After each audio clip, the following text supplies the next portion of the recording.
A very good morning to everyone. I'm your host for this session, Sriraj Deshmukh from IAMAI. Welcome to the keynote address on Aadhaar, future use cases, and further opportunities for startups. We would like to begin by thanking you, all of you, for being a part of the 16th edition of the India Digital Summit with the theme Supercharging Startups, supported by the Ministry of Electronics and Information Technology and the NITI Aayog. We would like to thank our messaging partner Gupshup, gold partners Yellow AI, Panorama Online, and Blink Digital, silver partner ShareChat, and bronze partner Refinitiv.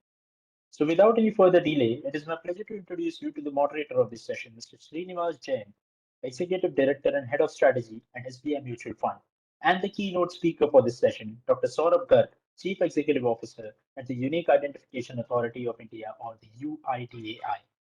I would request Mr. Jain to take over from here, please, and kickstart the session. Yeah, thank you very much, Sriraj. Hello, everyone. I hope you're all enjoying the great sessions we've put together at India Digital Summit 22. We have one of the most anticipated keynote events of this session, which is on Aadhaar, future use cases and opportunities for startups. I'm actually privileged to welcome Dr. Saurabh Garg, who is a Chief Executive Officer of Unique Identification Authority of India, UIDAI, as we say in short. Mr. Garg is a very senior IAS officer with over 30 years of experience in different levels of administration, both at central, state, and district levels. He holds a PhD in International Economics and Development from the Johns Hopkins University of US. He's been an MBA from Indian Institute of Management, Ahmedabad, and has been awarded gold medal and has a BTech from Indian Institute of Technology, New Delhi. Last year, Mr. Garg was appointed as head of UIDAI, Aadhaar unique identifications. The next step to take Aadhaar to the next step. Aadhaar has already created a huge impact for the industry. But without further ado, I would like to welcome Mr. Garg and looking forward to hearing from you on his thoughts on Aadhaar, the future use case and opportunities for startups. Over to you, sir. Thank you, Srinivas, and thank you to the Internet and Mobile Association for inviting me to this India Digital Summit. And I think with the vision of having a 5 trillion economy, out of which 1 trillion would be on the digital economy, I think it's a very apt time that we are discussing on what can be done in terms of supercharging startups and looking at the 4 tracks that IAMAI has decided to look at. Talking about Aadhaar and its role, I would just like to mention a bit on the huge ecosystem that has developed and exists today, and which really provides the base for looking at how the digital economy can be expanded. So we've had a revolution, I'm sure everyone is aware of, in the mobile telecommunication, in the internet connectivity, and the financial inclusion space. So today we have about 118 crore mobile connections, about 78 crore smartphones, which is much more than 50%. It used to be much lower a few years back. More than 80 crore internet subscribers and 140 crore bank accounts in the country. So I think it's this base which really provides the strength of moving forward for the digital economy. We have the BharatNet broadband internet at the village level, which is really expanding fast. And we have the PM Vani for public Wi-Fi at the urban centers. And I think in the next few years or even earlier, the satellite-based internet would continue to expand and increase the reach of internet. So the issues of broadband and internet connectivity also maybe would be behind us as we move forward. With this base, we have 131 crore Aadhaar numbers which have been generated. And now almost all adults in India have an Aadhaar, all adult residents. It's 99.8% penetration we have reached. It's only the 0 to 5 age group where the penetration is lower. Even there, we are taking steps with the state governments to ensure that we reach saturation levels out there. But overall, over the age of 18, almost everyone has an Aadhaar connection. And I think that's what's really provided the ability to ensure that we have anytime, anywhere authentication capabilities. And with the internet connectivity, this becomes so much more easier to do.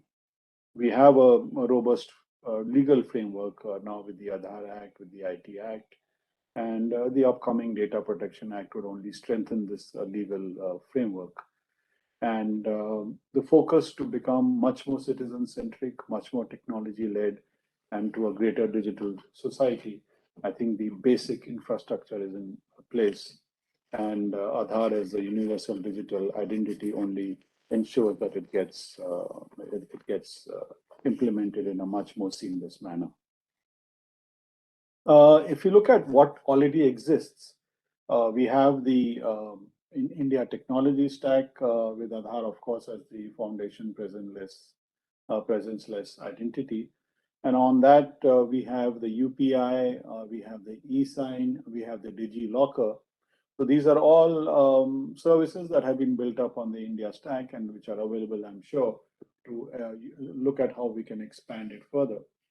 On the payment side, we have the Aadhaar payment bridge the NPCI has developed and the Aadhaar-enabled payment system for the last mile banking services, where the numbers are only expanding as we go ahead. And I think the AEPS has really served the country well during the last year, during the COVID period, where its usage really expanded and ensured that people had access to funds which would have otherwise been different. If I can just add out here, just want to reiterate that for any individual resident, the use of Aadhaar is free and always will remain free. And we've also reduced the charges for other players to use. So it's been slashed down to 3 rupees for an authentication. So those charges have always have been reduced. And what is more important, I would say, is that people who don't want to use the online authentication facility, the offline verification system, we've brought it into the regulations and given it a legal basis. And the offline verification is free for anyone to use. And two most commonly used methods are the use of the QR code, which is there on any paper identity that is brought by any resident, or the resident can download the XML file and share it. So a machine readable file can be shared, and that also is available. So why I'm highlighting this is that Aadhaar is a public infrastructure, and that's the way we are viewing it, and with the view that how we can make it accessible to all and how it can be used by all at a very nominal rate or free. So, I just wanted to lay out some of the methods by which you could use this authentication framework that we have. If we just look at the usage areas, and that's really the numbers which really give pointers to how it can expand going forward, we are currently doing over 5 crore authentications per day. And this is what is pinging on our data centers. How much is done offline is between the resident and the entity that is doing that offline verifications, and that is beyond this 5 crore per day.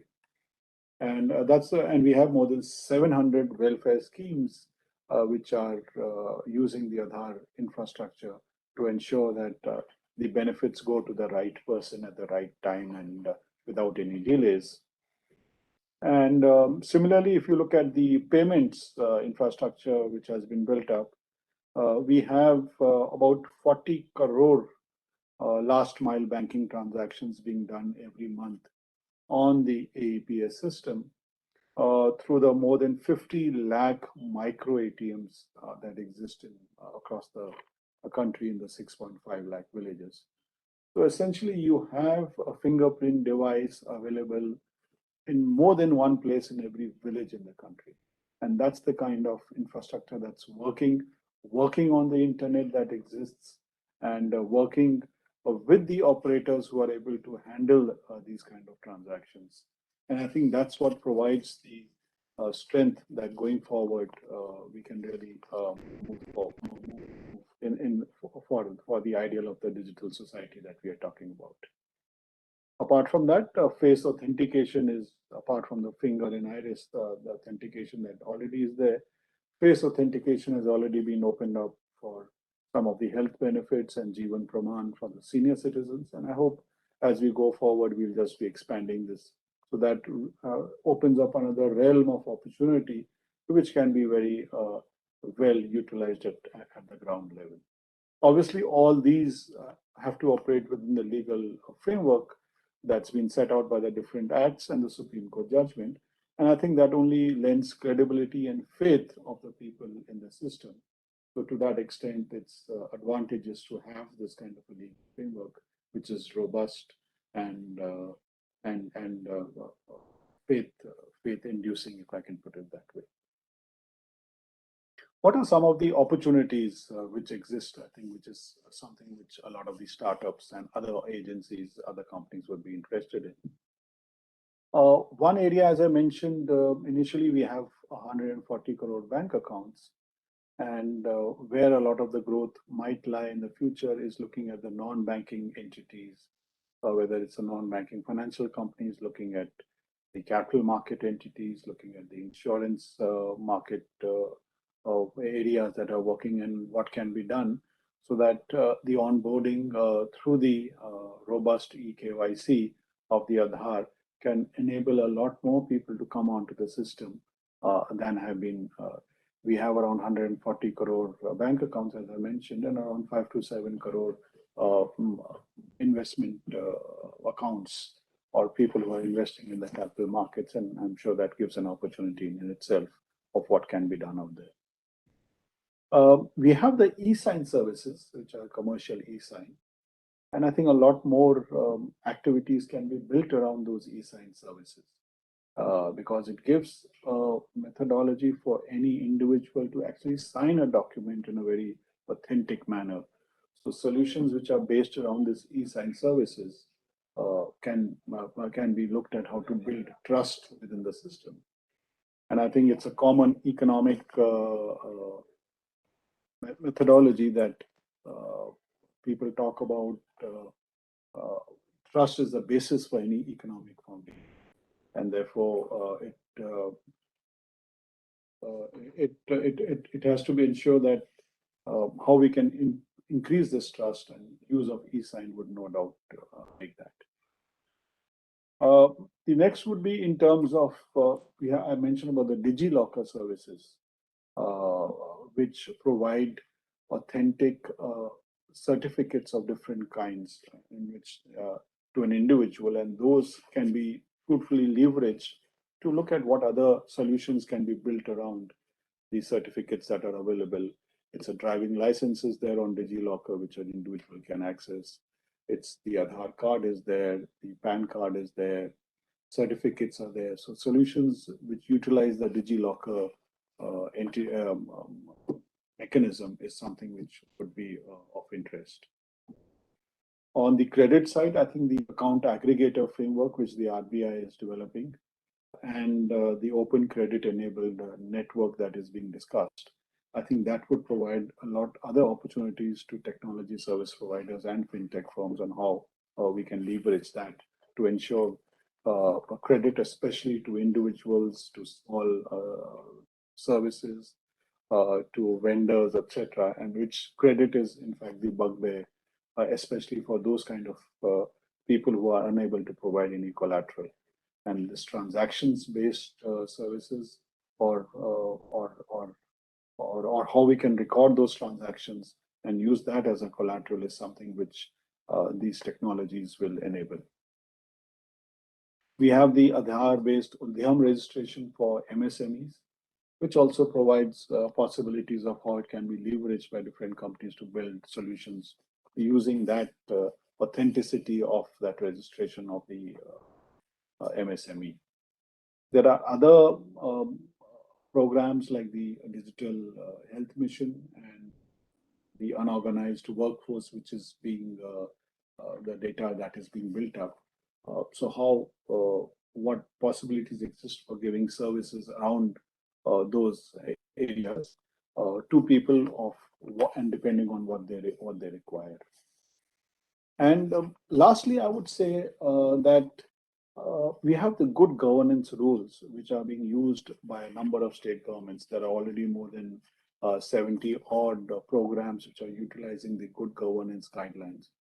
I think abilities, solutions, or opportunities exist to collaborate with state governments and work on good governance solutions to provide services which the government wants to provide at the field level. So a lot of that would depend. There might be niche services, there might be areas where a particular state governments want to provide certain activities. And I think that's an area which needs greater exploration by agencies, by fintech companies, by technology service providers, and look at the state governments as being a partner and utilize the good governance rules to leverage the Aadhaar infrastructure to provide secure services to people. I'll just take a couple of more minutes on what we are planning in Aadhaar in the UIDAI ecosystem to do over the next few years. We had recently an Aadhaar 2.0 workshop where we looked at what are the possibilities that exist and what we can do. Looking at faster and automated biometric matching solutions, that's something that we continue to work on. We have been working on that. Looking at what blockchain has to offer and whether we can utilize blockchain in any manner to be able to make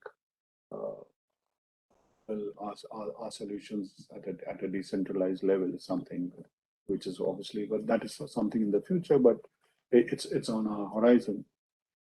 Looking at cost-effective but secure Aadhaar data vault solutions, which are being used by a number of agencies. So we are looking at possibilities on what can be done in that. Confidential computing as a technology, how we can use it in authentication, partial authentication, or other kinds. And I think what's on the horizon is quantum computing. And I think what we really would need to look at is are there quantum resilient security solutions? So still on the horizon, but that's something we need to be aware of, and I'm sure our technical teams will work around that as we move. Authentication, as I mentioned, we have more than 50 lakh micro ATMs across the country. But I think where we have many more devices is the 78 crore smartphones. So can they become the universal authenticator? That's something which is interesting and provides a lot more opportunities, and that provides a lot more agency to each resident, because it's in the resident's hands, and the resident can decide how they would like to utilize it. So that's something which is of interest and working on as we move ahead. The security of our ecosystem is something which is paramount to us. And it's also all the more necessary to ensure that the security and safety of the data that the residents have provided remains secure and without any danger. So that's something we are constantly working on, to improving the information security and the cyber security, how to look at issues, make use of ethical hacking, look at bounty hunter programs, etc., to help us find loopholes, if any, that exist, and plug those loopholes. So that would, of course, be there.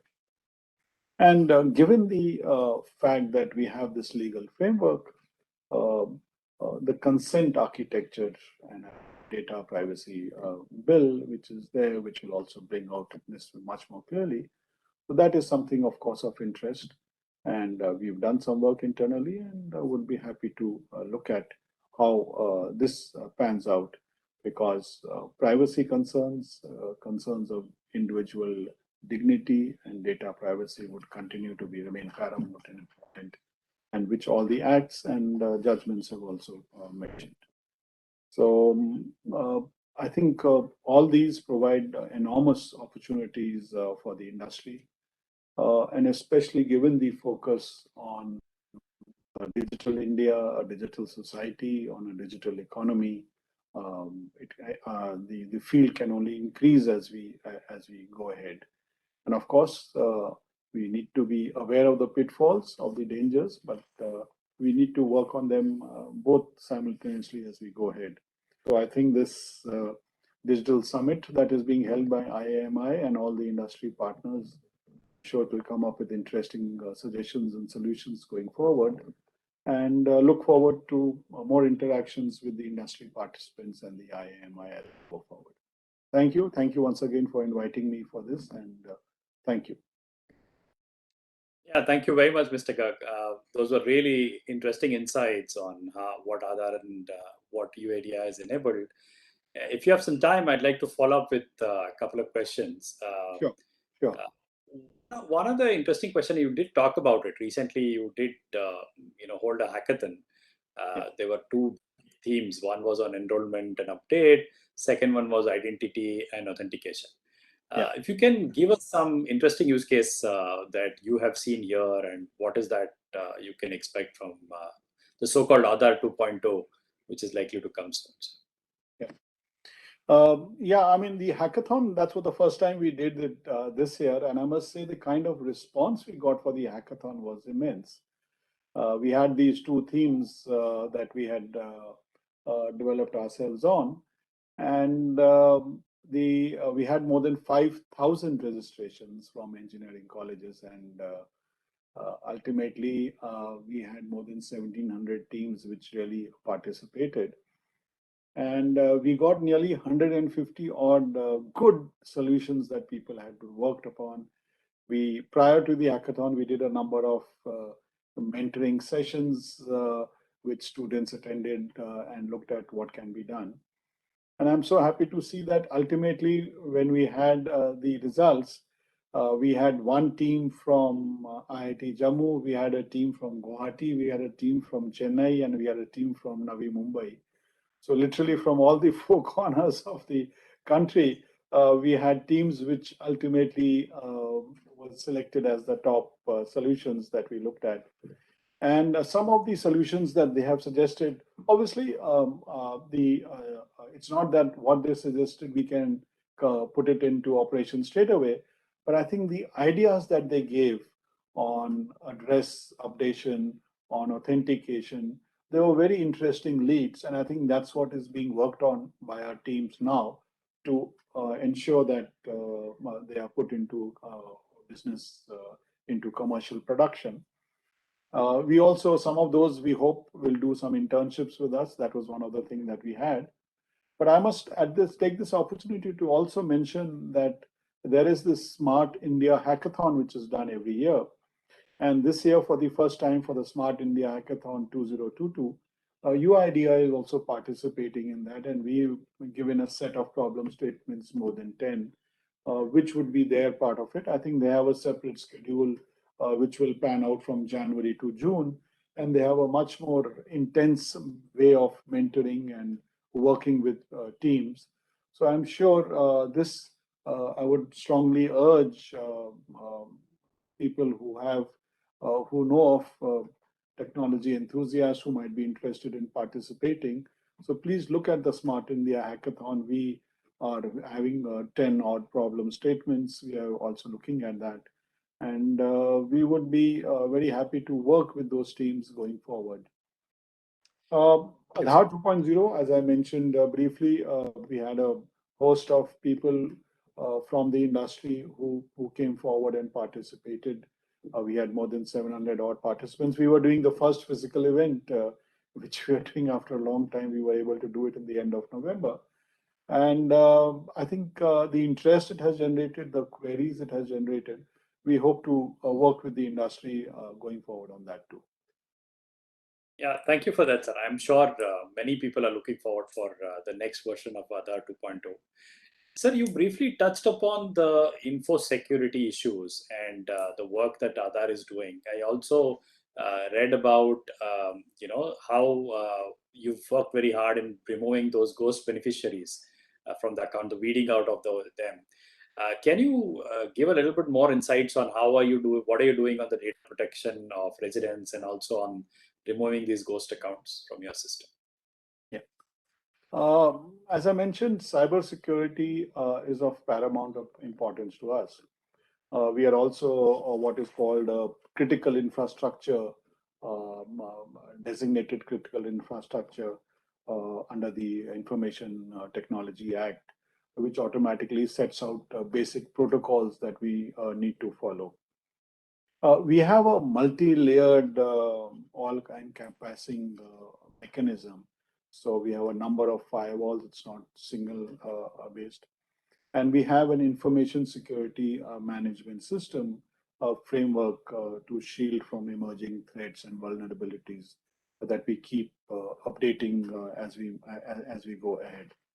And I think it's the combination, and we keep getting inputs from different agencies who keep informing us on what are the kind of threats that might be emerging and how we need to look at that.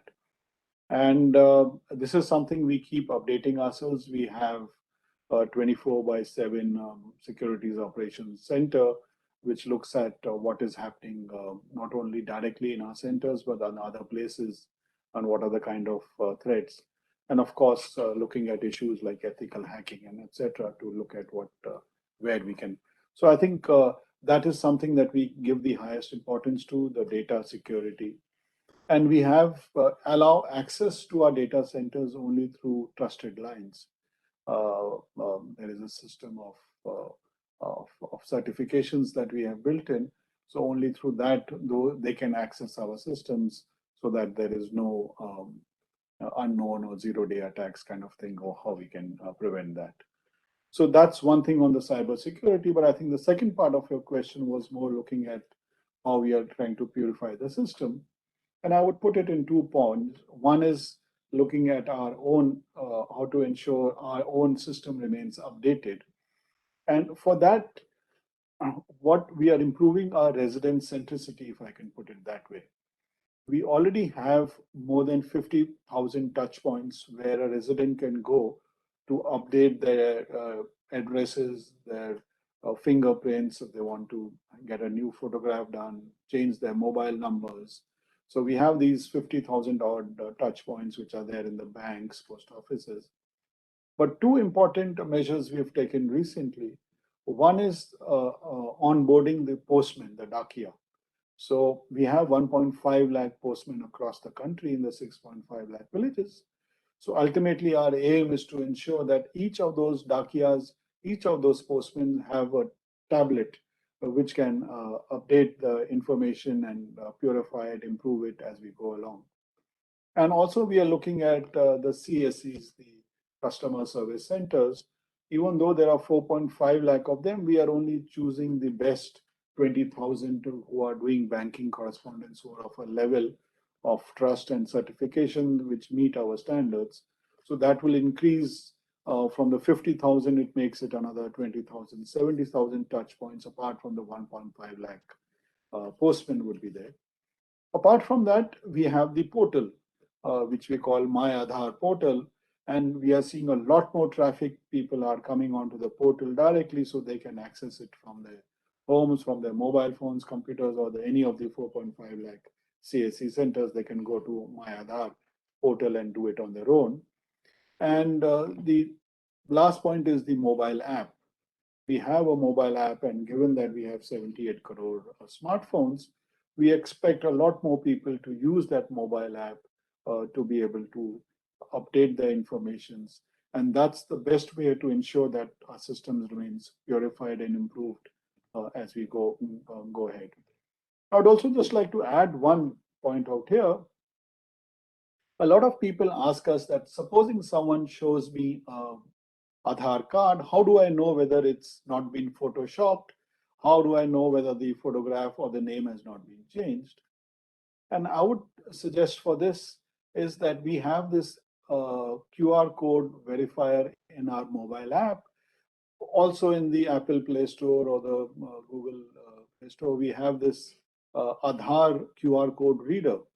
So every card that we issue, whether it's an Aadhaar card that we call it or a PVC card that we have, it has a QR code out there, which is an encrypted QR code. A normal QR code reader cannot read it. They can read it with our functionality, which is also available in the Play Store, and they can use the key to decode that. So if you scan the QR code, you can know whether the name and the photograph which is actually on that card, is it the same as the one on the QR card? So you can verify whether there's been any photoshopping done or any other mischief done on the Aadhaar, on the printed Aadhaar card. So I think this is something which any individual can use it anywhere. It's offline, it's free. There are no charges for this. So I think this is something which I would strongly urge people who have, and this is something which we have got a lot of queries on from people. And I think this is an underutilized mechanism, but I would strongly urge all of you to use it. Yeah, thank you for clarifying. I think that's a very important feature, authentication through a secure QR code mechanism. Coming to that question, sir, I know there's a lot of work, and I think one of the biggest use cases in financial services we see is the KYC part of the Aadhaar. What is being done there to enhance that? I know there is a lot of discussion on enhancing the KYC services, building better, faster and better and cheaper way to do that. What are the new things that you're doing for the KYC services for the financial service industries? So I would say let me talk on the costing part and then on the other services part. So I think we have now authentication or KYC services available at 3 price points, if I can put it that way. One is free, which is free to a resident. They can download the XML file and they can pass it on and use it. Or they can give the OTP and pass it on, and that can help to also identify. Apart from the mobile Aadhaar app, which is there, and a person can download it, and the QR code can be used to read, and then it can be used offline by any person. I also just mentioned about the offline mechanisms, paper mechanisms, how they can be used to verify in a secure manner. So that there's no question of any photoshopping or not. So that's all these activities are free. We have something which is a price point at 50 paisa, which is a yes/no kind of a service, where you can feed in the Aadhaar number and the name and get a yes or a no whether that person is actually so. If I can even go back, another is a verify Aadhaar number. Supposing someone gives a 12-digit number, that you can just check on the portal whether this 12-digit number, anyone has an Aadhaar of a 12-digit number. So to the extent, if a person is just giving some random digits, you can get to know it's not an Aadhaar number. Obviously, by that, you don't know whether it's actually the Aadhaar number issued to this person. But to that extent, you can get to know whether it's an Aadhaar number. The yes/no would provide that. And then you have the full eKYC where you get the name, date of birth, gender, address, and the photograph which is available. So these are the kind of authentication services that are available. And as I mentioned, we've reduced the prices recently to make it much more accessible. We are also open to looking at what are called partial authentication. Some people might only want to verify the age. They're not looking at anything more than that. So these are things that we also want to get feedback from the industry.